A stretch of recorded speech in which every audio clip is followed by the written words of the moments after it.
Muchas gracias. Pues muy buenas noches a todos los filatelistas que están en esta presentación y a los que lo van a ver en YouTube. El día de hoy he preparado una plática, podría decirse una segunda parte de lo que es la plática que se dio del Sunburst, también aquí en mi oficina de mi parte. Em, pero bueno, quiero aprovechar esta ocasión para poder hablar un poquito de lo que es el Sunburst actualizado, derivado de la exposición que se llevó a cabo en México, en donde gran parte de los filatelistas de eh, socios o participantes en mi oficina la han visitado. Y bueno, entonces creo que sería también interesante hablar y que esta plática sirva para todos aquellos que están tratando de desarrollar una colección. Por lo que vamos a tener eso como objetivo. Esta plática servirá de ejemplo para todo aquel que quiera trabajar en sus colecciones y desarrollarlas cuando de competencia se habla. Si bien podría yo afirmar, y siempre lo he dicho aquí frente a todos, que no existe eh, mayor importancia entre un filatelista que colecciona solo en casa, clasificando en un álbum, y uno que va y compite. Ambos son igual de importantes. Sin embargo, los dos desempeñan una actividad distinta. Y ahí es donde nosotros debemos de enfatizar eh, que esta plática va para esas personas que están participando actualmente en competencia o para aquellos que todavía están en casa y que quieren llegar a la competencia.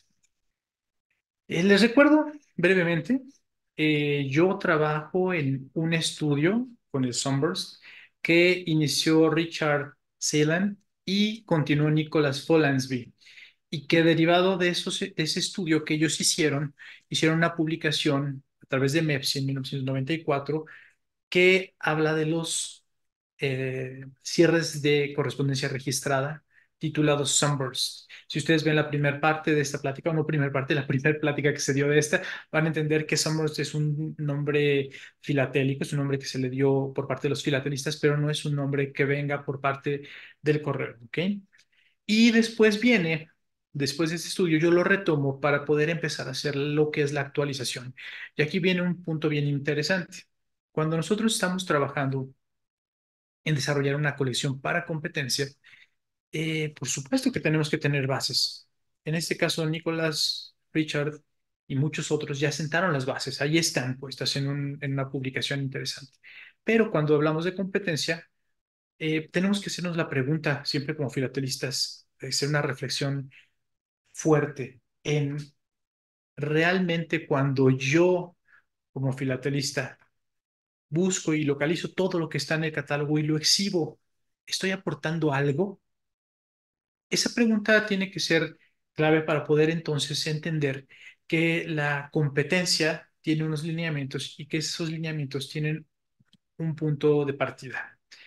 Eh, Yo, cuando inicié haciendo esta colección, la tenía fusionada. Yo la utilizaba como cierres de correspondencia de certificación y abarcaba lacres y los cierracartas de papel, ambos emitidos por parte del correo. Llegó un punto en el que era tan grande la colección que decidí hacer dos colecciones distintas. Una que es únicamente de lacres, que se presentó el año pasado en Guadalajara, en Expo Halfil, y otra que he venido trabajando, que es el Sunburst, que quedó independiente, que también se presentó ya varias veces en México y la última ahora en Oaxaca. Pero bueno, esta colección, la versión 1.0, le puedo decir, se presentó ya a nivel internacional en Fila Nippon en el 2021, no 2012, 2021, donde estábamos todos trabajando encerrados en casa, había una pandemia, el mismo Japón cerró las puertas a todos los visitantes y tenía una exposición mundial. Y esa exposición mundial se vio en condiciones muy particulares porque los japoneses dijeron, ok, si quieren ustedes participar, bienvenidos, bienvenidas sus colecciones. Ustedes quédense en casa, ok. Manden su colección por el servicio del correo, el EMS. No podemos recibirla por DHL, no podemos recibirla por FedEx, va a pagar impuestos porque la van en ese momento van a solicitar una factura, van a ver cuánto cuesta y el evento no puede cubrir esos impuestos. Sin embargo, si lo trabajamos por EMS, la aduana por parte del correo puede ser una entrada que sabemos que va a salir.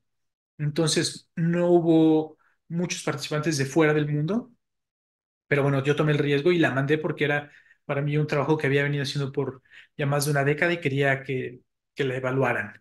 Entonces, participó, hay una calificación y hay una retroalimentación por parte de los japoneses y esa retroalimentación me sirve para llevarla a la versión 2.0 que presento en Oaxaca y de la cual vamos a hablar.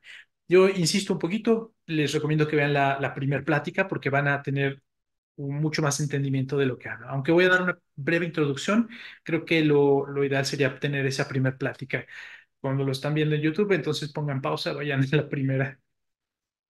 Ok, voy a tomar algunas de las puntuaciones que se conocen en los reglamentos, al menos los reglamentos FIP, y aquí está la composición. Eh, Tenemos un tratamiento, una importancia, conocimiento, condición, rareza y presentación de 5 puntos. Yo siempre he dicho, eliminen la presentación, olvídense de la presentación. Tomen la presentación, hagan su trabajo a mano, ¿sí? Con pluma rosa, con pluma roja, pónganlo en hojas, recortadas a mano. Todo háganlo muy, muy artesanal, muy handicraft, y solo van a perder 5 puntos. El grueso para poder obtener la puntuación fuerte se encuentra en los primeros 5 rubros de esta tabla. Entonces, ahí es donde nosotros regularmente debemos de enfocarnos. Cuando muchas ocasiones la gente que venimos de lo que es eh, una clase de temática, muchas veces nos basamos más en la presentación, pero sigue valiendo 5 puntos. Si nos enfocamos en la parte de conocimiento, si nos enfocamos en la parte de importancia, creo que podríamos subir rápidamente al medallero de los Vermel grandes u oros. Quitando esos 5 puntos de presentación, si nosotros tuviéramos toda la demás puntuación, tendríamos un oro grande con 95 puntos. Entonces no es tan descabellado lo que les digo. Enfóquense más en la parte de investigación.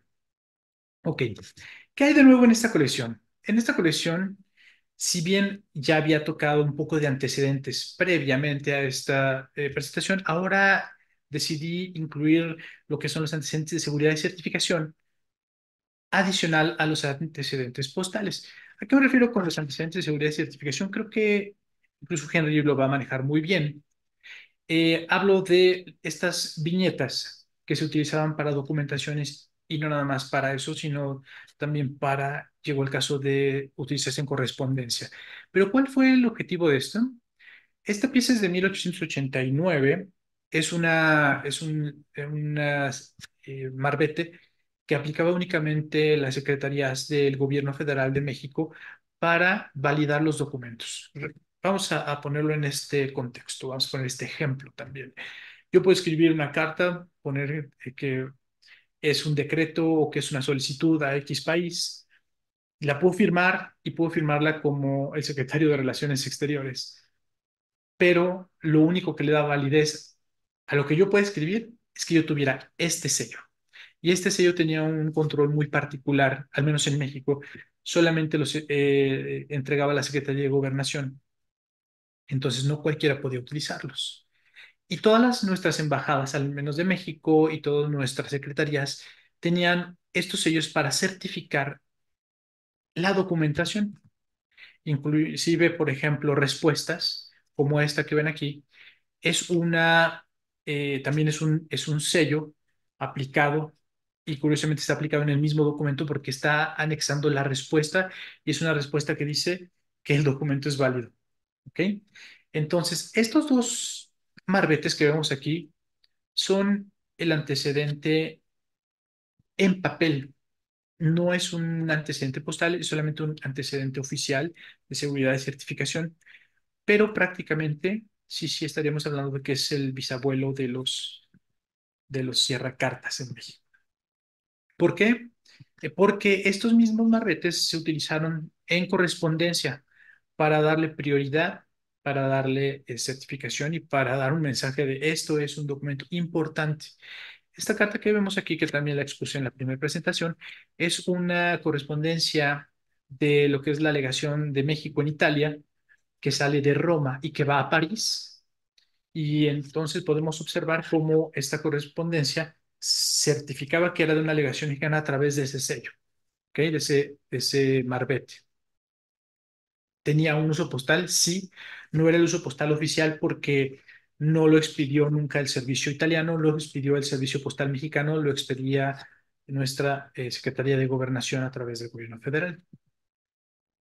Por otra parte, tenemos el antecedente postal, que eran los lacres, que también hay una plática específica de los lacres, donde pueden también obtener un poquito más de información. Y también en la ocasión que dio la plática de Summers van a poder ver cómo estos dos conceptos se fusionan y terminan apareciendo como lo que conocemos como Sunburst a partir de 1913. Este siempre portó el águila porfiriana prácticamente. Y bueno, recordemos que también que tenemos una transición en 1913 de esos lacres al papel, y ese papel de concepto que viene desde 1880, incluso atrás, porque he estado encontrando un poquito más de información y hay documentos de 1800, de los 1870 que utilizaban también estos cierracartas eh, en hoja de latón. Se utilizaban estos cierracartas también en un papel rojo para poder eh, certificar patentes, por ejemplo, con el mismo diseño del Sunburst, que era un estrellado que tenía el objetivo de procurar inviolabilidad. ¿Ok? Tenemos esa transición de los lacres a el Sunburst, y del Sunburst todo mi trabajo habla. Únicamente habla de él. Mi trabajo se encuentra en el área de tradicional, o sea, ¿qué estudio yo? La viñeta, las características de los tipos, los cortes de las puntas de la estrella, todo está enfocado en la pieza. Y muchos me dicen, bueno, pero tu trabajo parece un trabajo de historia postal porque tiene muchas cartas. Y aparentemente sí, podríamos decir, parece un trabajo de historia postal, pero no pierdo nunca el objetivo de mostrar que es solamente la evidencia de que todas las piezas que se han clasificado en el trabajo circularon, ¿ok? O al menos también apoyado en la literatura que existe de Nicholas Follansbee, pues que hay algunas piezas que se han logrado rescatar circulares. El texto con el que me apoyo es también parte del indicador del servicio postal de 1913 y posterior, y los que continúan de 1913 para adelante. Ok, vamos a ver. Eh, Eso es a lo que yo me refiero cuando tengo yo una pieza, y esto va a servirles a muchos los que estudian tradicional, porque a veces perdemos de vista el objetivo. Nosotros tenemos una pieza en la cual estamos estudiando características, estamos estudiando diámetros, estamos estudiando el tipo de papel, y lo que queremos nosotros comprobar es que esta pieza fue emitida por el correo y que tuvo un uso, ¿ok? Un uso postal que realmente se utilizó y que no terminó. ¿Cuál es el ejercicio de esto? Que no terminaba en piezas filatélicas. Vamos a poner un ejemplo con una de las áreas más populares de México. Un México exporta. Cuando nosotros hablamos de lo que es el toro biónico, un título muy particular para una estampilla que tiene luminiscencia en la parte posterior, el- lo que tratamos de probar cuando ponemos un toro biónico en un sobre es que esa pieza no es una pieza mandada a hacer para el filatelista, sino que también tuvo un uso postal, ¿ok? Mismo ejemplo se traspasa cuando nosotros tenemos estas piezas de un estudio de características gráficas y lo pasamos a mostrarlo en la parte de la correspondencia circulada. ¿Ok? Hasta ahí espero que esta parte quede un poquito más clara, porque es el ejercicio que se va a repetir una y otra vez en todo el trabajo que vimos en Oaxaca. Eso me lo voy a brincar un poquito. Ok. eh, Dicen, se inicia el 10 de septiembre de 1913 y yo para eso voy a brincar esta parte. Me basé en este organigrama, ¿ok? En este cronograma, más bien dicho. Este cronograma, que fue la versión de Japón en el 21, lo actualicé a un cronograma que fuera más claro, porque si ustedes pueden ver, esto es una autocrítica de mi trabajo, ustedes pueden ver, tenemos dificultades aquí en identificar cuál iba en qué año. Entonces, esta es la versión que ahora presento en Oaxaca. Tiene pues, una línea que indica cuál es y entonces facilita el saber dónde se encontraba y en qué periodo lo podíamos ubicar. ¿Ok? Que también actualicé, que me di cuenta yo personalmente, no me lo hicieron crítica en Japón, que tenía mal clasificada una pieza. Yo tenía aquí el tipo 7 y no es esta la pieza. Entonces yo reconozco, rectifico y la cambio. ¿Y cuál es la dificultad que encuentro? Que solamente tengo dos piezas del tipo 7, que es una de las piezas más complicadas de encontrar en el suite de los Sunbursts, pero que está en sobre. Entonces, ¿qué hago? Pues hago una pequeña ventana, no está recortado el sobre, no es un recorte, es una ventana y en la parte posterior está la pieza completa, la carta completa. Lo mismo ocurre en las demás de lo que es el cronograma que elaboré. Fui colocando esa actualización con estas líneas, permite que sea más clara, y pasa lo mismo con el tipo 12. Estaba mal clasificado, eso fue una corrección personal, y entonces encuentro la pieza correcta, pero también la encuentro en sobre y la pongo con una ventana. ¿Ok? Entonces, esto por qué me evidenció? ¿Por qué me evidenció? Oye, ¿saben qué? Me equivoqué. Porque es parte del proceso de crecimiento y optimización. No podemos pensar que las exposiciones de competencias son itinerantes. No podemos pensar que la colección tal cual está va a la siguiente y ahora me toca la fecha del 18 de marzo y ahora me toca la fecha del 20 de junio y ahora me toca la fecha de octubre, porque entonces no existe desarrollo y no existe crecimiento y estamos hablando de una colección de competencia que busca alcanzar un medallero. Y si no hay cambios, no hay forma de que la colección mejore en puntuación. Entonces, el análisis principal tiene que ser de una autocrítica. ¿Ok? Vuelvo a poner lo mismo, que pongo líneas que permiten identificar cada uno de las diferentes viñetas. Bueno, pasemos a la siguiente parte. Todas las viñetas tienen una característica particular. Desde mi primer trabajo lo que hice fue describirlas textualmente y apuntarlo con unas flechas. ¿Ok? Eso es lo que yo mandé a Japón. ¿Qué hago para Oaxaca? Hice una ampliación sobre la pieza que está exhibida. No retomé las imágenes de Follansbee en el catálogo, sino tomé las que yo presento para que puedan identificar fácilmente cada una de las áreas. Hay más detalles también, es algo importante. Existen más detalles. En algunos son algunas características en las plumas de las alas, en otros alguna letra que es más pequeña que otra, pero estoy dejando las dos más importantes y si es muy particular, solamente una. Esto, ¿por qué dejé una? Porque encontré la característica que no se repite en ninguna de las otras 24 tipos, o al menos, por ejemplo, de los primeros 13 que son muy parecidos, encontré la característica que no se repite en ellos y es la que utilizo para poder hacer esta ampliación que facilita verlo. Cuando uno se mete en un estudio, principalmente tradicional, fácilmente ya podemos identificarlo.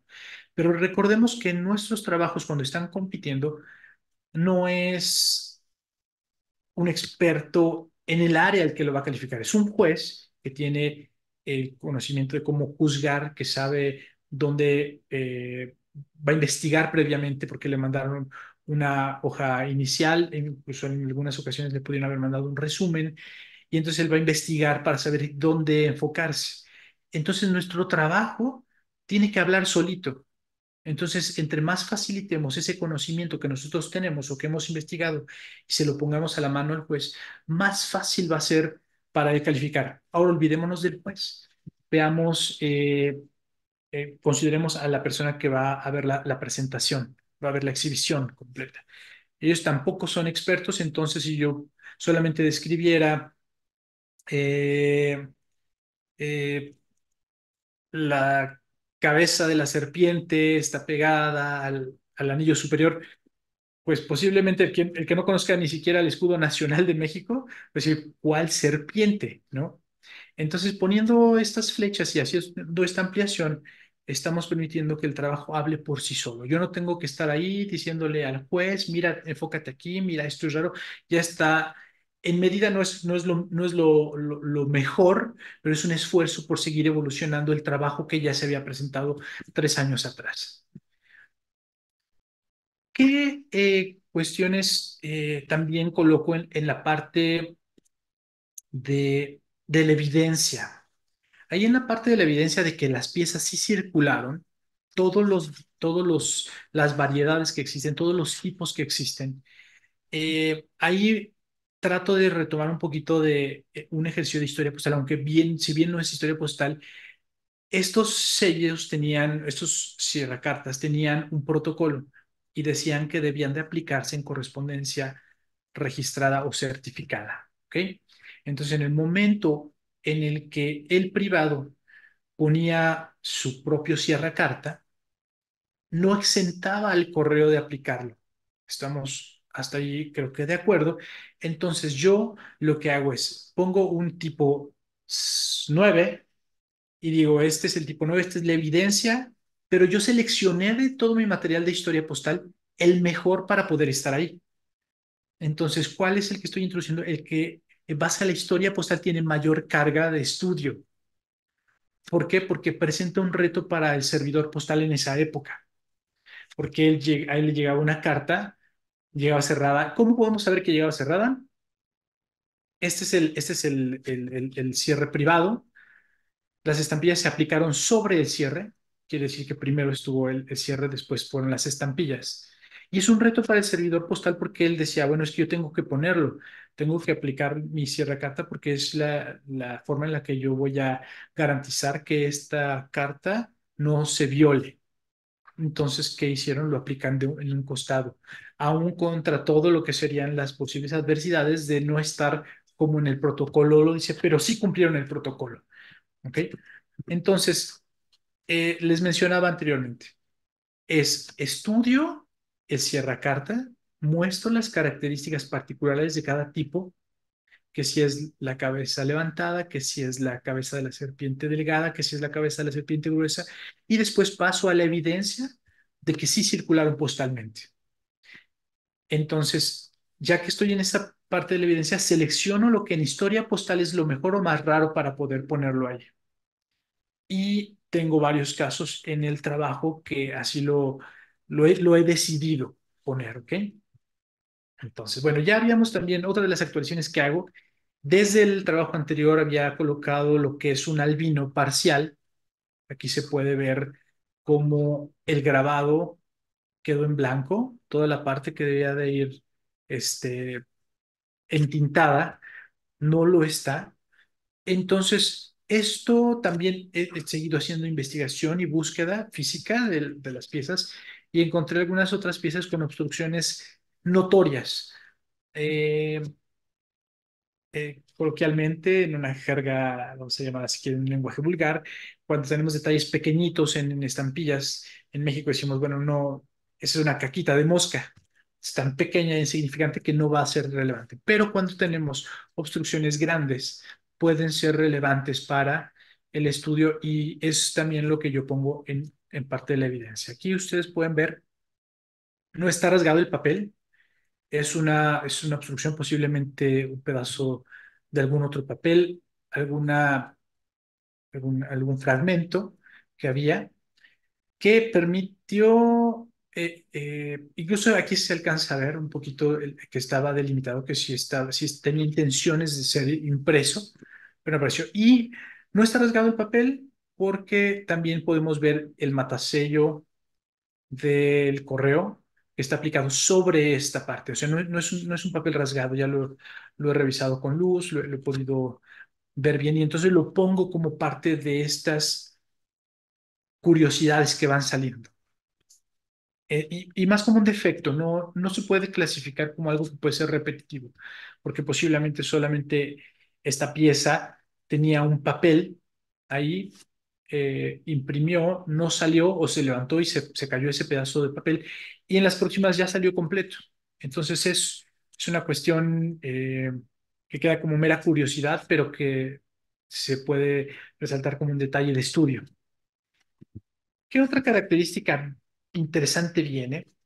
Viene este cierracartas, que yo lo he llamado un cierracartas provisional por parte del correo que se da en Mérida, porque en el periodo de 1919-1920, cuando estábamos nosotros reorganizándonos en plena revolución, término de la revolución, o en términos de los asesinatos de los presidentes que se dieron en esa época, tenemos oficinas postales que no tenían todo el material disponible. Entonces, también, ¿cómo he podido yo certificar que esta pieza es auténtica? Primero trae un remitente, que es Ricardo Mimensa, que traía su propio gomígrafo para poner el remitente ahí. Y este cierracartas está colocado sobre el remitente, o sea, no lo aplicó el remitente. También otra característica es que el correo regularmente no matasellaba eh, cierracartas privados. Este está matasellado en ambos lados, como lo se ven en los protocolos de los cierracartas. Y es 1919, una época de escasez, ¿no? De escasez de tanto de estampillas, de escasez de procedimientos, de comunicación entre oficinas, la Dirección General y las oficinas postales. Y para cumplir el protocolo, la oficina hizo este recorte que tiene la forma de estrella, que también buscaron no solamente cerrarlo con una pieza, como en algunos otros casos sí se hizo pegando una etiqueta de registrado. Esta oficina lo que hizo fue cortarlo en forma de estrella, considerando que al momento de intentar jalar una de las esquinas para levantar, tendría a reventarse y cortarse el papel. Ese era el procedimiento de seguridad que esta forma de estrella tenía. Entonces yo lo clasifico como un cierracartas provisional por parte del correo. Está circulado de forma adecuada, el porte también analizado está correcto. ¿Qué más les puedo mostrar que está en esta actualización? Este es el tipo 7, es de las piezas complicadas. El tipo 7 también tuvo un periodo de uso eh, corto. Sin embargo, aquí lo que podemos ver es que este es un uso extemporáneo, muy fuera del periodo de uso. Me voy a... No, necesito revisarme. El uso de esta pieza, el uso correcto de esta pieza, se encontró dentro de los años 19 y 20, entre julio de 1919 y septiembre de 1920. Sin embargo, este está utilizado en 1923. Es un remanente posiblemente en una oficina, en la oficina de... eh, un segundo, porque ahí tengo la pieza, el dato. Pero bueno, esta es una de las... es parte del estudio. El catálogo y la documentación oficial nos dicen, se utilizó en un periodo muy corto, 1919, julio de 1919 a septiembre de 1920, pero si se encuentra esta pieza que está fuera del tiempo, estamos hablando de un uso extemporáneo. ¿Por qué? Porque había remanentes en esa oficina y se utilizaron porque nunca no tuvieron vigencia estos cierracartas. Estos cierracartas se emitían conforme se iban acabando. Se terminaba el tipo 21, entonces el correo ya estaba en procesos de producción del tipo 22 para distribuirlo a todas las oficinas. ¿Cómo lo distribuía? A través de una solicitud de cada oficina. La oficina decía, estoy en inventarios bajos de cierracartas de certificación y la dirección general hacía un envío. ¿Qué pasaba con esas oficinas que no tenían gran uso de lo que era el servicio registrado o servicio certificado? Pues tenían remanentes. San Francisco del Rincón es esta pieza, 1923, agosto 14. Y entonces Por eso es que estas piezas se encuentran. Está circulada de forma efectiva también. No está, eh, no hay duda de que la pieza es correcta. Otra de las piezas difíciles es el tipo 13, que se caracteriza por ser una cartas de muy mala calidad. Hay discusiones de gente que estudia esto que dicen que fue el mismo productor que hizo el tipo 15, que también tiene un cambio en el diseño, pero tiene muy mala calidad en su impresión, que se notan letras pequeñas, defectos muy notorios, la C grande, la I pequeña, vamos. Pero lo más importante es el tipo de águila. También es un manchón, no tiene plumas definidas. Esta tiene el pico separado de la serpiente. Ningún otro modelo lo tiene como este. Y no tiene, también el pico de este es como más como un lorito, no es como de un águila, no es como las demás. Esta pieza también tuvo un uso muy corto, pero esta sí se encuentra en el tiempo de uso adecuado. Les puedo compartir también la fecha de uso para poder tenerlo nada más como dato. Más adelante, no importa. Entonces, esto también viene como actualización, no venía en el anterior. ¿Qué otros detalles vienen como actualizaciones? Los defectos de corte. Este se había presentado ya en el 2021 en Japón. Aquí podemos ver que esto es la parte superior de otro cierra cartas. Hubo dos procesos en la producción o dos tiempos distintos en la producción. Los primeros 15 tipos, 14 tipos, eh, se considera que se mandaron a hacer al extranjero. Hubo unos intentos en México que son posiblemente el tipo 12, que sale muy defectuoso en su impresión. Y hay otro dato en el que se dice que los tipos a partir del 16, del 15 y 16 en adelante, se hicieron en los talleres gráficos de la Nación.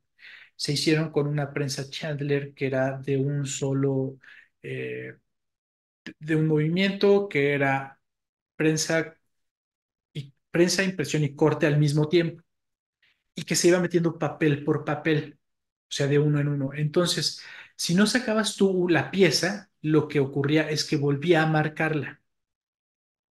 Este ejercicio es lo que pasó hipotéticamente aquí.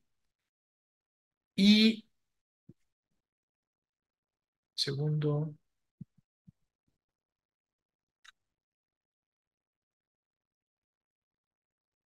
ah, se desapareció esta diapositiva. Hay una segunda pieza que les voy a mostrar antes de que termine la presentación, que pasa exactamente lo mismo, pero en otra posición del cierra cartas. Lo voy a abrir en este instante para que no perdamos mucho el hilo de la presentación, si me dan un segundo. Estos dos errores que se presentaron en esta nueva, vamos a llamarle, versión del trabajo, tienen, un segundito, ¿ok? Tal vez no lo escanea, y esa es la razón por la que no aparece. Estos dos errores que tienen este corte ya consolidan mucho la hipótesis de que se hacían en una sola máquina y se hacían pieza por pieza. No habría otra razón por el cual aparecería el corte abajo, y si hubieran sido aplicadas estos modelos en planilla, tendría que aparecer un segundo corte arriba también, lo cual pues, no ocurre, ¿no? Entonces, esta también es una parte de la actualización que hay en el trabajo del 2021 contra el que se presentó en Oaxaca. Otro punto interesante es el que nos dice Follansbee en el tipo 22A, que es un dado roto. Y este también dice que no se encuentran circulados. Este es lo que ellos ponen en el catálogo es uno, sin usar, como ellos lo colocan, se conocen solamente sin usar. Pero en la actualización de este trabajo presento uno que tiene el cancelador, que es el tipo 22 con el dado roto, y otro que está en el sobre, que adicional tiene un desplazamiento en el suaje del marbete. Entonces son dos piezas que contra lo que dice el catálogo que no existieron o no se conocían circulados, pues se están exhibiendo hoy en mi colección, ¿no? Entonces, ¿hay un avance o hay una evolución en la presentación del material? Sí, es la respuesta. Todo basado también en el estudio que elabora Polanski. ¿Qué otra parte podríamos destacar? Perdón.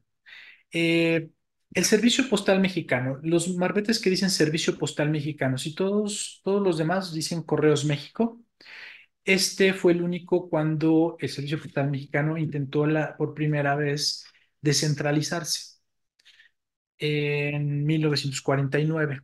Se emitieron, no se logra que el correo se descentralice. Se utilizaron de 1949 a 1950.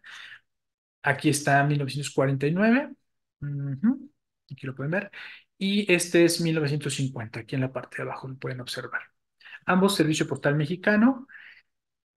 Eh, Se reportan en los círculos de estudio que existen alrededor de 10 piezas en sobre, que son tal vez lo más difícil de encontrar, y una cantidad, pues al momento indefinida, desprendidos del sobre. Yo he encontrado o he localizado la tercera pieza, que es una pieza que sale de Cuetzalan, de Puebla, que también está en sobre, dice Servicio Postal Mexicano. Y entonces hay algo que yo todavía no sabría cómo colocarlo en mi trabajo. Se reportan 10 piezas en sobre. No sé si podría yo afirmar, hay 3 de las 10 piezas en el sobre, o adicional a las 10 piezas conocidas, estas son 3 más. Podríamos considerar 13. No lo sé. ¿Es una aportación? Sí. ¿Por qué? Porque ya hay datos sólidos que se han venido dejando y en esta actualización del trabajo pues, se está mostrando que hay eh, más piezas identificadas. Y por último, esta es una pieza para mí muy interesante porque es una carta registrada de 1997 cuando los últimos o la última versión del Sunburn se dejó de utilizar en 1978. Yo tengo identificadas algunas piezas. Este es 1997, casi o más de 20 años de que se dejaron de utilizar. Pero hay algo interesante, lo plasmo en mi colección como parte también de una hipótesis de cómo es que terminó utilizándose. Y es que sale de Chietla, que es Chietla, Puebla, es una población muy pequeña. eh, no, es una ciudad, por supuesto, por las características que así lo describen, pero es más un pequeño pueblito. ¿Qué ocurre con estas piezas? Bueno, pues no sé, posiblemente no. Hay muchas oficinas en México que sirven para lo que es la entrega de muchas comunicaciones de Estados Unidos hacia México, porque en esa época traían giros postales, porque traían noticias de gente que había salido del país a trabajar a Estados Unidos, pero nunca se utilizaban estas oficinas para la salida de correspondencia. Eran o son hasta hoy en día muchas oficinas que tienen la recepción de correspondencia del extranjero o del interior del país, pero no sale mucho. Entonces, ¿qué ocurre cuando alguien de la población decide enviar algo registrado? Bueno, si no están actualizados en esas oficinas, ellos se van a su último protocolo. Y entonces en el protocolo decía que la correspondencia registrada debía de llevar un cierre cartas, pero ese protocolo se terminó antes de 1980. Entonces, este podría yo considerarlo como el uso tardío reconocido, circulado de forma efectiva y curiosamente va a un eh, concurso de la Lotería Nacional. O sea, lo reciben las oficinas de la Lotería Nacional. Entonces, es una correspondencia efectiva, no fue una correspondencia filatélica. está bien aplicado, todas las marcas aplicadas son buenas. Y es lo que utilizo para cerrar mi trabajo. Yo pongo esta pieza hoy, la versión 2.0, como la última pieza en lo que es la eh, conocida, la última pieza circulada, del tipo 22. No es ni siquiera el tipo 24, que fue el último que se utilizó en 1970. ¿Por qué, por qué no utilizaron el tipo 24? Porque nuevamente la solicitud de los cierracartas se hacía a la Dirección General de Correos cuando se iban terminando. Mientras no se terminaran, no mandaba nada. Eso es lo mismo que explica por qué el tipo 12 o el tipo 7, que mostraba que están en cartas y utilizados fuera de tiempo, que debía de haberse utilizado entre el 1919 y 1920, y se utilizó hasta 1923. ¿Por qué aparece en 1923? Porque esa oficina no tuvo necesidad de solicitar más piezas a la Dirección General de Correos, porque tenía remanentes de ese periodo. Entonces, hasta aquí les muestro el tipo 24, que también el tipo 24 en lo que es el catálogo de Nicholas Follansbee dice que no se conocen circulados. Y aquí les dejo evidencia que también lo presenté en la primera ocasión: 1977, 1975, 1978 legibles, pero también ahora para la versión 3.0 he localizado una pieza de 1973 en el sobre. Entonces viene la posibilidad de hacer una actualización, y esa es la parte que queremos, bueno, que espero que les sirva a la gente que está trabajando para competencia, que es las colecciones no son un ente vivo prácticamente. Están en constante cambio, constante movimiento, evolucionan, no se quedan estáticas para poder hacer una presentación itinerante. Muchas gracias. Espero que Gracias, esta Mario. presentación haya sido de utilidad. Gracias. No, gracias a ustedes. Creo que vamos a pasar a la sesión de preguntas y respuestas, que creo que va a ser un poquito más dinámica, porque presentar mi trabajo ha sido un poco complicado, porque no es una cuestión de presumir, sino es una cuestión de mostrar cómo va a evolucionar un trabajo, pero al final de cuentas es un trabajo desde el punto de vista personal, no es algo que sea eh, una regla para todos, ¿no? Entonces, Ujú. espero que surjan algunas preguntas que hagan más interesante la plática del día de hoy. Perfecto. Mauricio, Primero, Mario, muchas gracias por la charla interesante, la actualización que Gracias, has hecho no. sobre tu trabajo y muy bonita las piezas que nos mostraste. Con relación a este uso tardío de este Sierra Carta, bueno, qué bueno que describiste que el lugar era digamos, una oficina postal en un lugar, digamos, pequeño, porque a mí se me ocurre que lo que pudo haber ocurrido ahí es algo que ocurre acá y que digo acá en Tegucigalpa, en la oficina principal de correos, que sucedió más de una vez que cuando revisaban la bodega o la bóveda, aparecían pliegos o planillas, como dicen ustedes, de emisiones que ya no se podían utilizar porque eran valores muy pequeños y se ponían a la venta para complementar portes, o simplemente los compramos nosotros porque nadie más iba a querer pagar por una hoja completa de estampillas de 20 centavos, que solo las comprábamos los filatelistas para tenerlas ahí de adorno en la casa porque tampoco las podíamos usar, pero nosotros sí las comprábamos. Y eso sucedió más de una vez, que aparecían cosas cuando movían algo, ya sea en una bodega o incluso en la propia bóveda de correos, que aparecían cosas. Así que se me puede ocurrir que en este lugar a lo mejor había algo que no habían movido. Cuando lo movieron, aparecieron los cierracartas y bueno, hay que usarlos. Definitivamente, Y pudo haber sido, sí. definitivamente pudo haber ido por ese camino, pero aquí se conjunta con otro factor, que es el de la actualización en los procedimientos. Ujú, Estando en 1997, el procedimiento ya estaba obsoleto. ujú, Eh, Si yo, bueno, yo he ido a mi oficina aquí en Querétaro, he Ujú, hablado con el administrador y me dice que tienen ese tipo de material. ujú. Tienen le llaman taquitos, Sí. tienen, o sea, paquetitos con ese material, Ujú. pero que ellos no lo pueden vender y no pueden deshacerse de él porque es papelería de la Dirección General y que no, nunca estuvo a la venta al público, era parte de un procedimiento y que ya no se usan. O En el sea, catálogo ni de aunque tú lo Nicolás, pidas, o aunque sea, yo lo como pido, no, no me lo pueden dar. En el catálogo entonces, de Nicholas Folansby, para el tipo 24 ujú, describe que en Oaxaca, en la ciudad de Oaxaca, fue donde él se encontraron unos remanentes y él mismo describe que nunca se utilizaron. ujú, Eh, de los que tengo del tipo 24, que es el último, que se utilizó por ahí de los años 70, muchos salen de Monterrey, era ujú, una ciudad grande. Y es entendible que ellos, por el uso, por la cantidad de correspondencia que manejaban, fueran los que hubieran solicitado el último tiro, ujú, el último tipo de Sierra Cartas.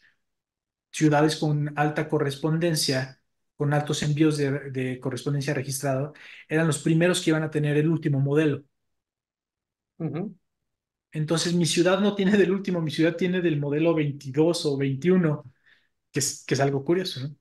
Entonces, eso es lo único que podría dar como información al momento. O sea, Otra, se otra, conjuntaron los dos puntos. otra pregunta mayor. Tal vez lo dijiste la primera vez que nos hablaste de esto, pero se me olvidó.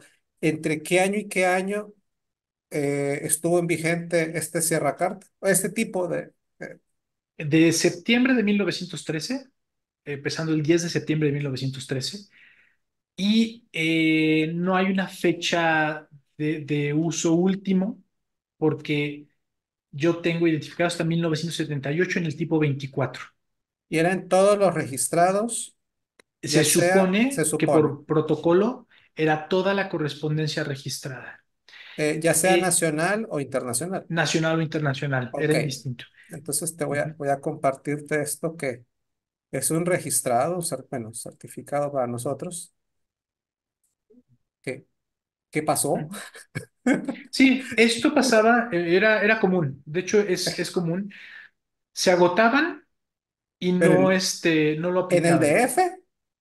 Más en el Distrito Federal. El Distrito Federal era de las ciudades que tenía más. De hecho, hay una cosa así, bueno, es un dato como curioso para Ujú, ustedes. ujú, De las cartas que yo tengo con Sierra Cartas de estos modelos, ujú, 80% de los Sierra Cartas que tengo son de la Ciudad de México, del Distrito Federal. ujú, Del 1 al 22, que son los ujú, más comunes, en la Ciudad de México todos circularon, ujú, pero no en todas las ciudades al interior del país se circularon del 1 al 22. ujú, ¿Por qué? Porque a lo mejor en una ciudad, en Querétaro, los ujú, primeros, efectivamente, los primeros creo que en todo el país hubo, el tipo 1 era en todo el país porque fue el primero que se distribuyó a nivel nacional, pero el primero que se agotó, que solicitó más, es la primera ciudad que tenía el tipo 2. ujú, Y las ciudades que no se agotaron el tipo uno,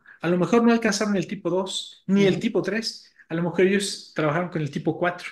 Entonces ellos brincaron del tipo uno al tipo 4 sin que pasaran por el tipo uno, 2, 3, que sí pasó la Ciudad de México, el Distrito Federal. Entonces sí hay muchas correspondencias que tienen ese tipo de materiales. Ahora, de la versión anterior a esta, en la versión anterior yo metí como ejemplos, ujú. e incluso en la del tipo 24, que se os puedo mostrar en este instante, aquí tengo la mano. Eh, ¿Qué apareció? Tipo 24. Déjame nada más. Que por mientras lo buscas, me llama la atención que precisamente en eso, que en la capital se les acabara y que no repusiera, o sea, yo creo que el almacén debía estar ahí y pedirle a una oficina, El almacén era de la mándame Secretaría de más, Hacienda. mándame más y que no les mandaran.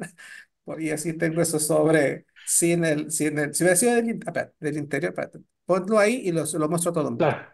Ahí. Este es aquí pongo prácticamente todo el planteamiento que hace Folansby. Ujú, Tipo 24. Dice, Sí. se conocen nuevos. Entonces, sí, efectivamente, nuevo es facilísimo de conseguir. Ujú, Y dice, se conocen a finales de los 60. ujú, Ok, pero este es 75, 77 y 78. Sin ujú, embargo, aquí, que es una correspondencia de 1973, ujú. donde corresponde el tipo de cancelador a Sí, los aplicados. Es sí. uno ovalado, en Ujú, este no, este es redondo, pero en estos dos es un tipo ovalado igual que este. sí. Este es año 1973 y no está aplicado el cierre Ujú. cartas. ¿Ok? Ah, interesante.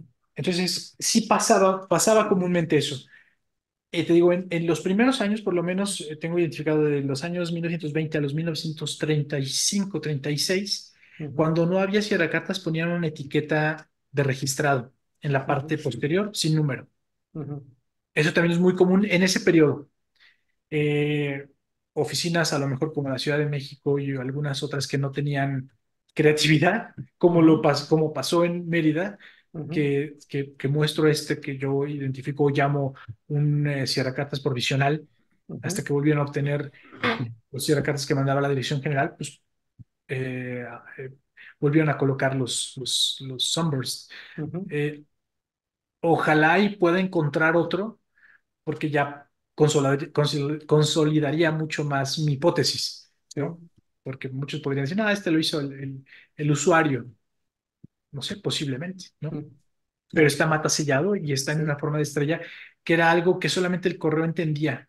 De hecho, mucho tiempo nosotros tampoco entendimos por qué estaban en forma de estrellas. Ujú. O sea, pues un diseño padre, ¿no? No, Sí. tiene una intención de protección, tiene Ujú. una intención de inviolabilidad. Ah, Entonces, bueno, vamos, es un planteamiento que hago en esta versión. sí, perfecto. Muchas gracias. A ti. Diego,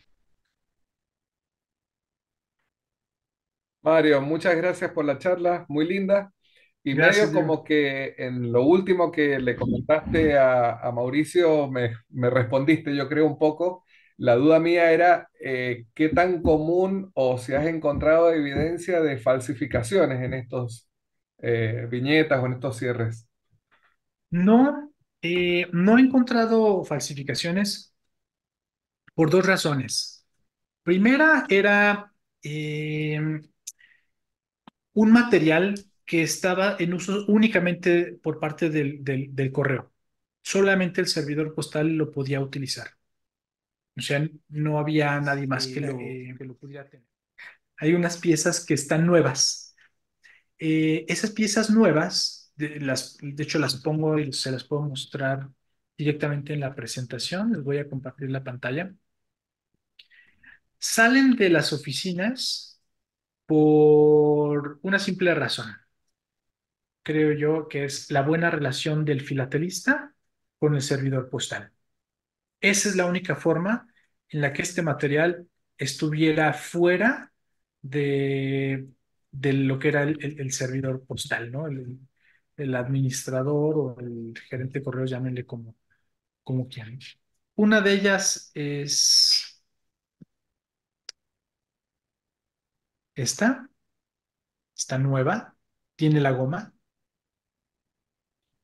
He ido adquiriendo otros tres o cuatro modelos que mi intención es, digo, suena descabellado, pero que todo el cronograma tuviera nuevas.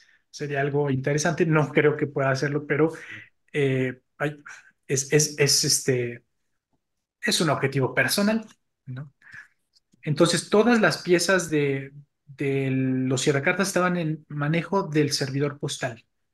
Yo así puedo estar casi seguro que las que salen nuevas son por la buena relación de el filatelista, esta es otra nueva, del filatelista y el administrador.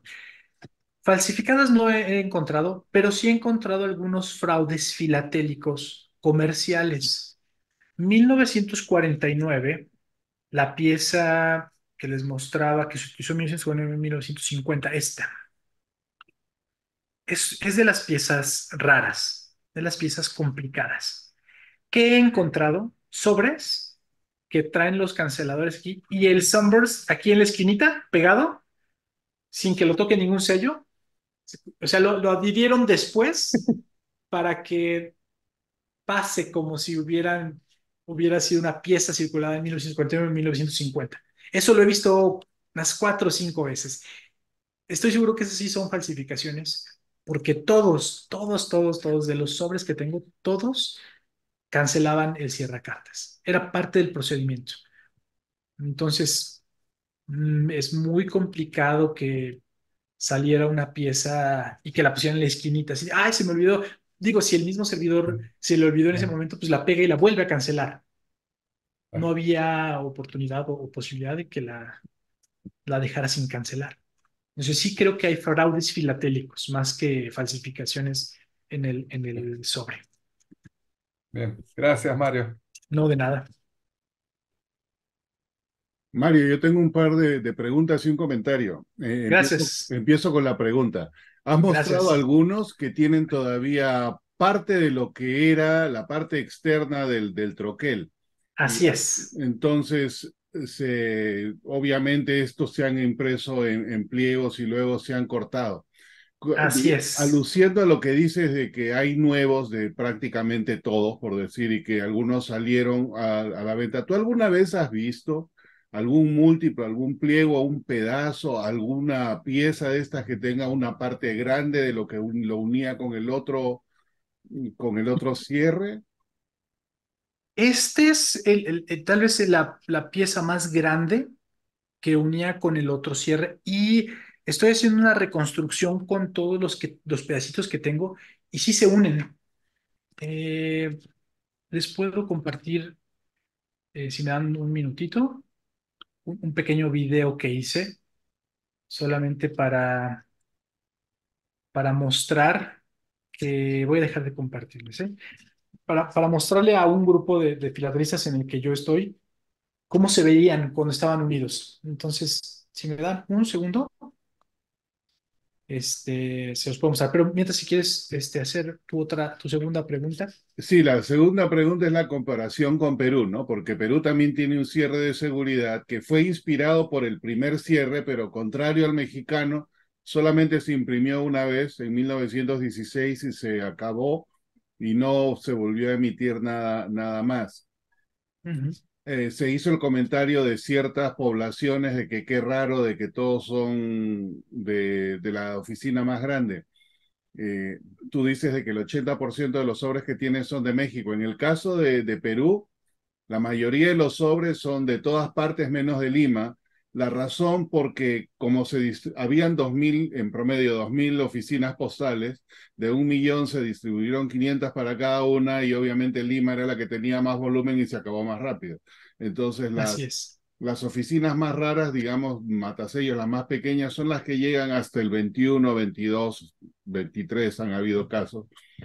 Pero Lima para el 19, principios del 20 ya no tenía nada, se había gastado todo. Eso para hacer una comparación, ¿no? Y Así contrariamente al de es. México, el de Perú en sobre, comparado en cantidad, es relativamente mucho más raro. Y la tercera en un comentario a que te voy a contradecir en tu apreciación inicial de los 5 puntos de presentación.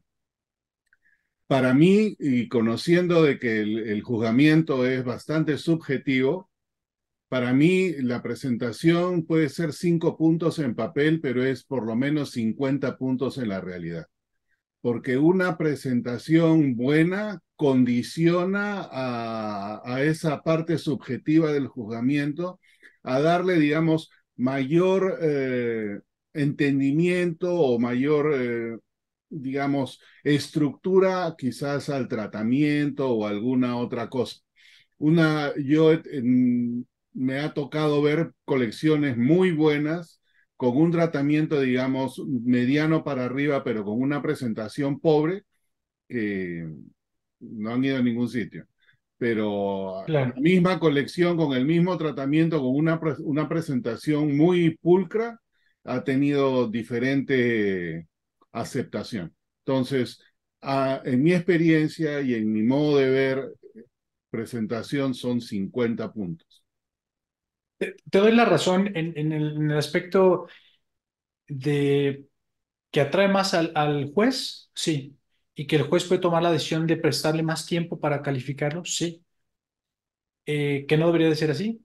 No, no debería de ser así Por eso porque... la palabra subjetiva, Exacto, el sí, sí, juzgamiento es, totalmente. Por eso digo, te doy la razón en ese aspecto.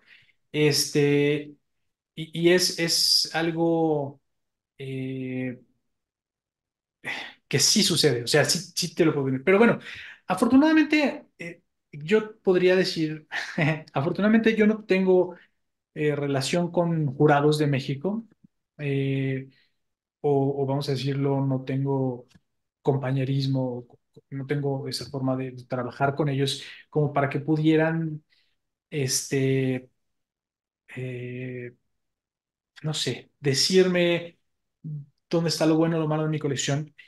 Y eso ha permitido también que la colección sea juzgada de la forma más objetiva. Yo no tengo ninguna injerencia, no puedo, no puedo hablar con ellos, ¿no? Y, bueno, ¿qué puedo también como retroalimentación comparado con entre mi colección y una colección que pasó también en el evento? En el evento hubo una colección muy interesante de águilas porfirianas, de un querido amigo que se llama Rafael Aguilar. Nada, nada malo voy a hablar. Al contrario, algo, creo que es un área de oportunidad. Él presenta esta colección que por importancia, tal vez para el periodo de México, es alta. Fue un periodo muy corto y en la misma dinámica de todas las estampillas clásicas de México. Había un distrito, una facturación, envíos, o sea, se conocía perfectamente bien cómo estaban todas los valores distribuidos en el país. Y había una relación, hay una relación también de cuántas piezas salieron de cada lugar. Aquí el punto en la cuestión de competencia es, ambos, él y yo ganamos Vermeil Grande.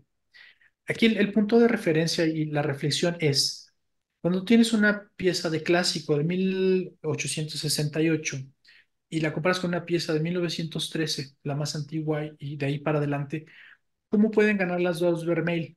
Y se encuentra justamente en la parte de estudio. Cuando tú haces una colección basada únicamente en el catálogo y tú puedes llegar y decirle al juez o a la presentación, aquí está mostrado todo lo que el catálogo dice.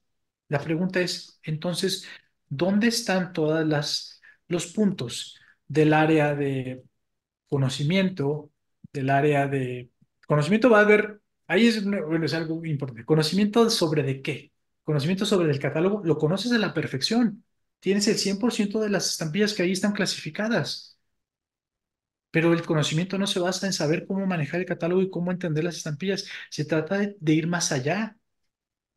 Si tú me dices, oye, ¿qué importancia tiene? Pues totalmente, altísima importancia. Pero cuando tú hablas del puntaje de importancia y conocimiento, y importancia son 10 y conocimiento son 35, quiere decir que la importancia de la época, que es evidente que va a ser muy, muy importante, nunca va a decirte nada si no le pones la parte del conocimiento.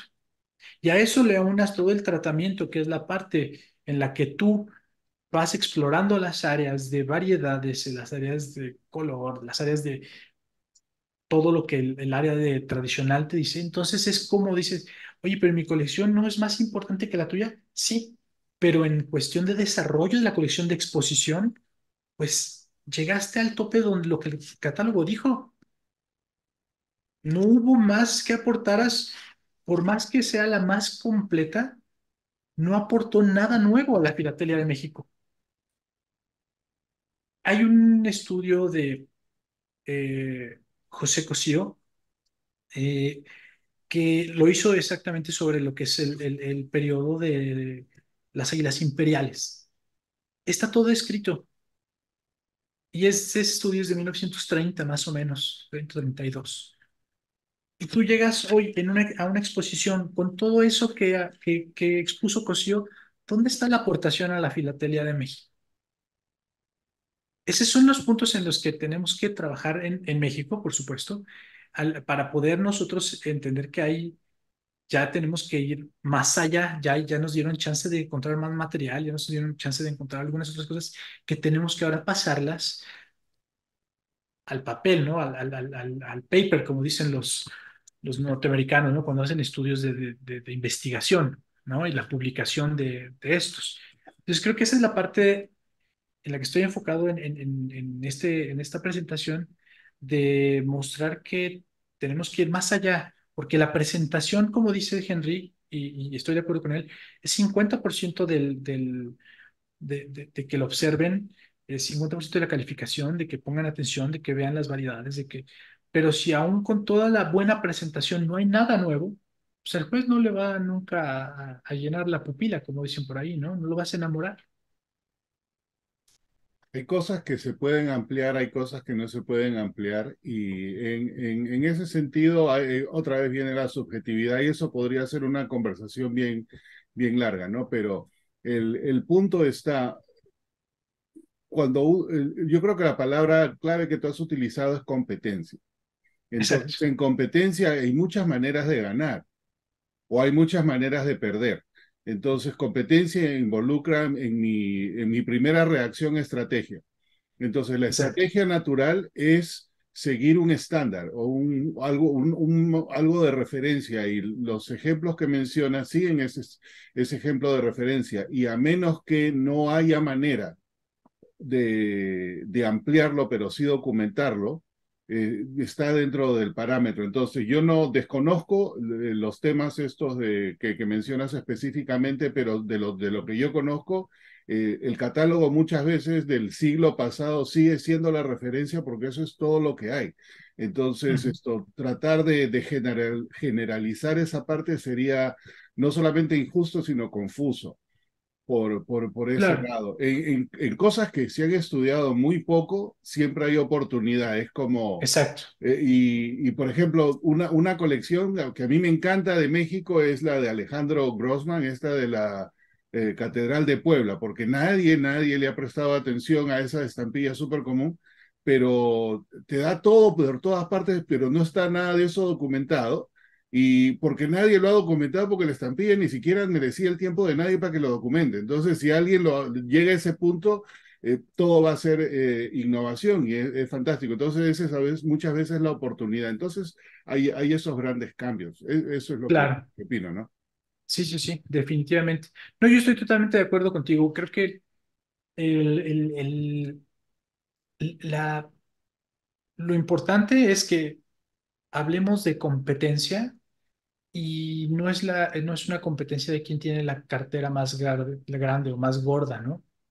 Es quien ha dedicado más tiempo de manera personal, porque yo siempre he dicho en una competencia, una exposición de competencia como fue Oaxaca, compites tú contra ti mismo.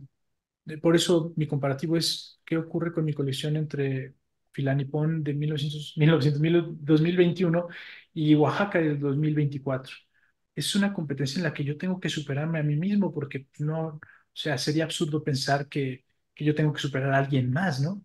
El ejemplo que doy con mi querido amigo Rafa es, eh, porque a veces queda una insatisfacción de que, bueno, ¿y por qué yo quedé, me hubiera gustado más, ¿no? Ujú.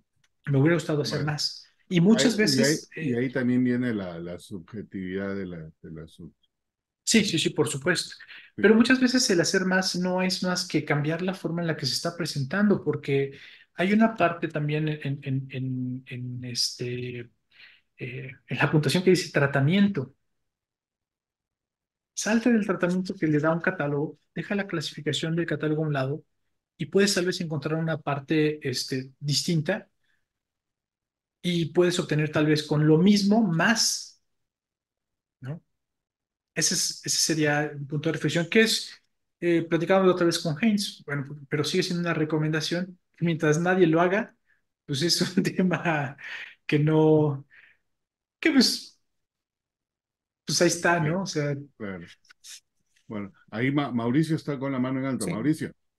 Antes de hacerte la otra pregunta, Mario, solo para continuar esto que acaban de mencionar ustedes dos, a veces no es necesario con hacer más o a ponerle algo más. Aquí nos pasó una vez un caso muy interesante, una colección que fue una exposición, tuvo críticas y al venir aquí le quitamos cosas porque estaba un poco cargada y la pusimos diferente y la mandamos, o sea, y con menos piezas sacó mejor puntaje.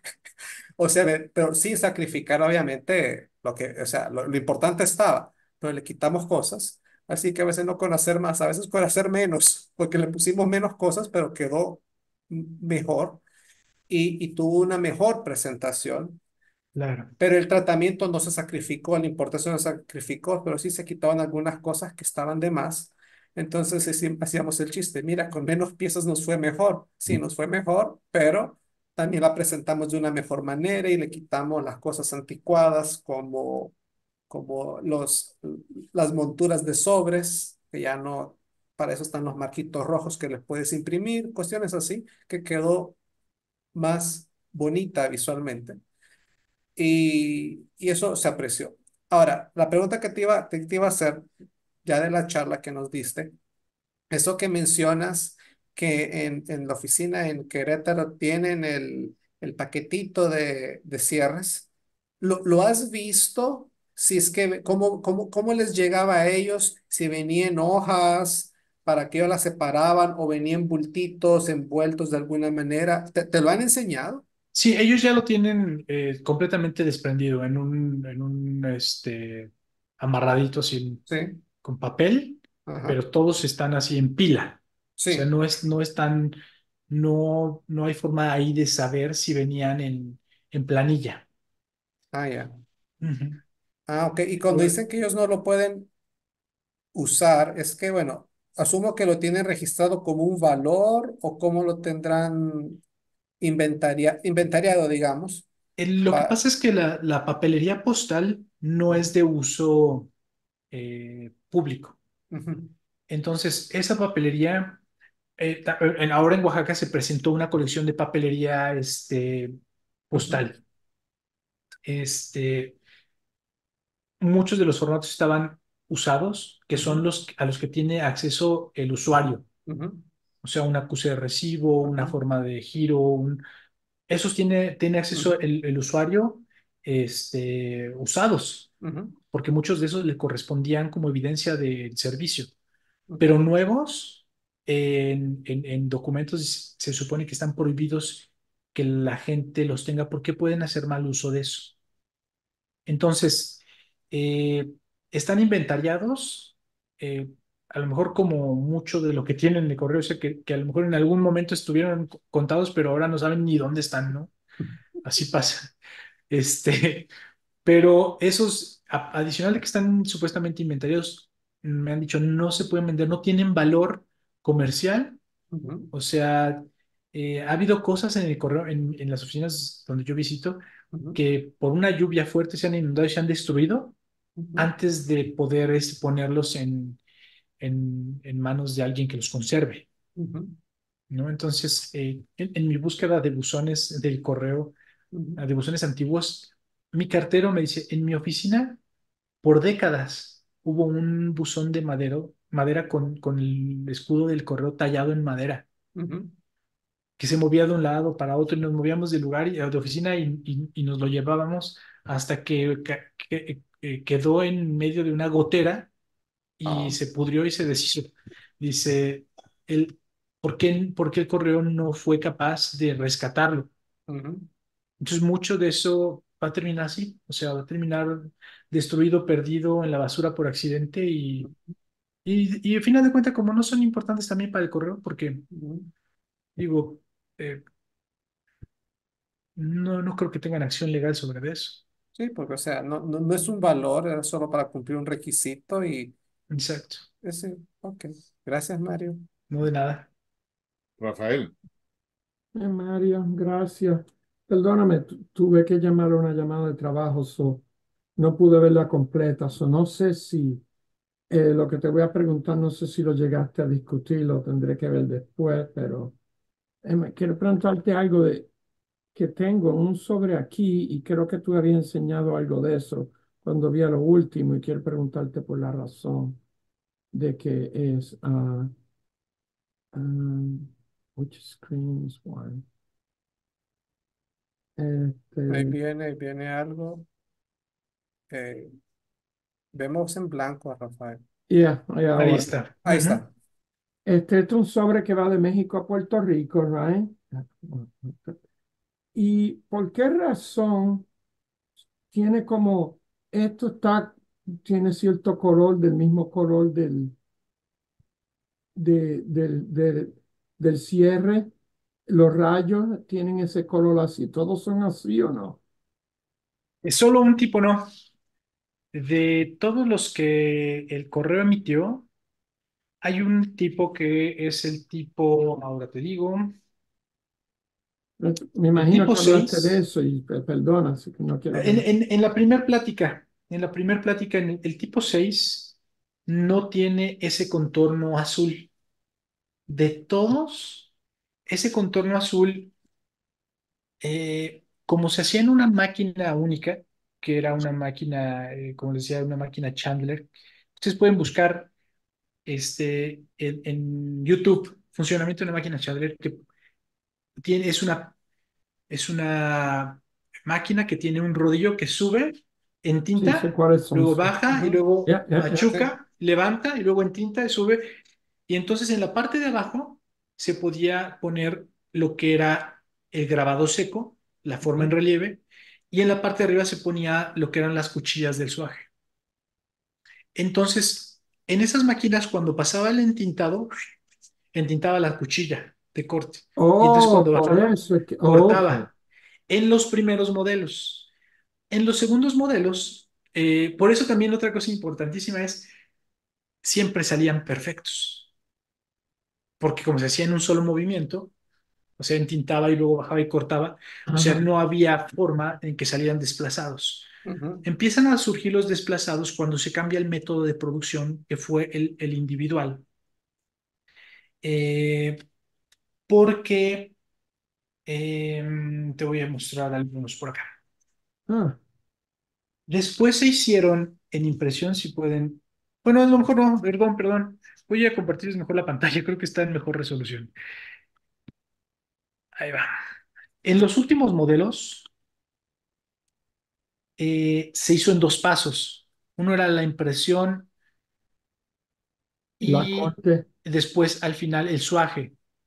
Entonces, esta línea roja era la guía para donde debían de centrar el suaje y cortar. Entonces, aquí ya empezó a presentar muchísimos problemas de registro, como se le llama en la imprenta, de corte, Qué cosa que mientras más moderno, más problemas más había, que los problemas. antiguos no. Exacto. En los antiguos, en el primer modelo, en la forma en la que se imprimió en esa máquina, era una máquina súper versátil, pues no hubo esa dificultad. Todos salían perfectamente registrados. ¿Qué era el problema que podía existir? Que si el rodillo tenía desgaste, entonces pasaba y en lugar de entintar solo la superficie, podía entintarlo de adentro. Y cuando llegaba el golpe a donde estaba el grabado en seco, entintaba las plumas. Y incluso hay un modelo, también los voy a mostrar, que tiene estos, por ejemplo, el tipo 4. Esto es el desgaste del rodillo y del suaje.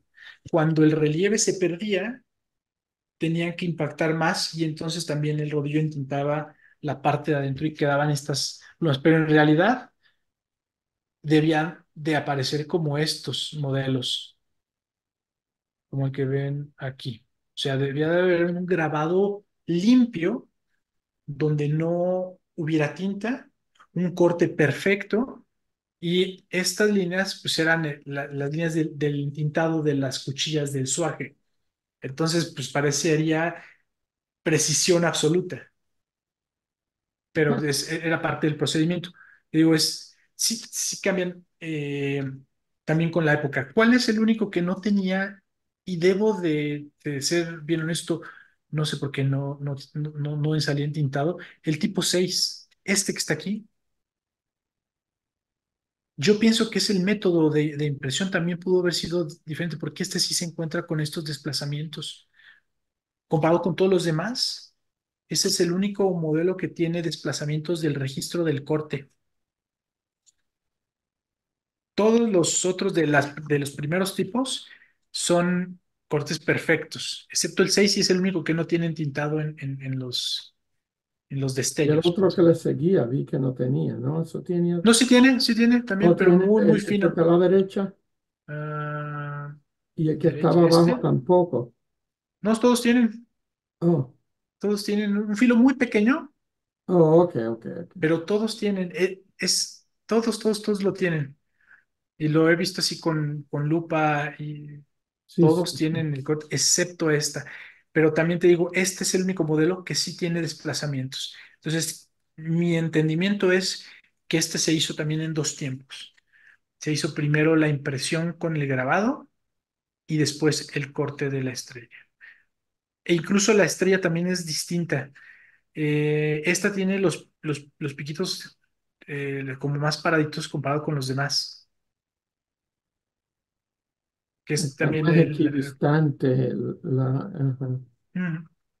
Entonces te digo, hay otros detalles, incluso podrías clasificar del primero hasta el último, o por lo menos de los primeros 13 modelos, solamente con los cortes de la estrella, pero creo que sería más complicado. Por eso yo me enfoco más, igual que Folansby, en detalles del águila, que si las Mm. alas son muy gruesas como esta, o que si son entintadas, o que si son delgadas, que si la cabeza es gruesa como esta serpiente, o que si la cabeza dejó de ser una cascabel para ser una boa, no sé. O sea, las cabezas de las serpientes son todas distintas, ¿no? Ujú. O la mayoría. Gracias, Mario. No, de Interesante. nada, Rafa. Contestaste mi pregunta. Ok. Mario, una pregunta, sugerencia con ese que no tiene el borde impreso. Ujú. El cierre peruano son dos pasos también. El corte de troquel es diferente y como los arcos superiores y inferior no son simétricos entre sí, uno puede identificar el troquelado, digamos, invertido. No sé si en ese Así es. exista o no, pero bueno, Sí, como comentario. sí se puede. Y de hecho nunca he encontrado uno invertido. Es algo si se encuentra es también una Ujú. buena actualización en ese aspecto. Exacto. Bueno, otra pregunta o comentario para Mario por ahí. No hay nadie. ¿No? Comentarios de hate, ¿no? Tampoco. Esos no hay acá. Bueno, Estoy Mario, bromeando, estoy gracias bromeando. Gracias, gracias. por No, la gracias a ustedes presentación. por el tiempo. Así es. Y el día de mañana.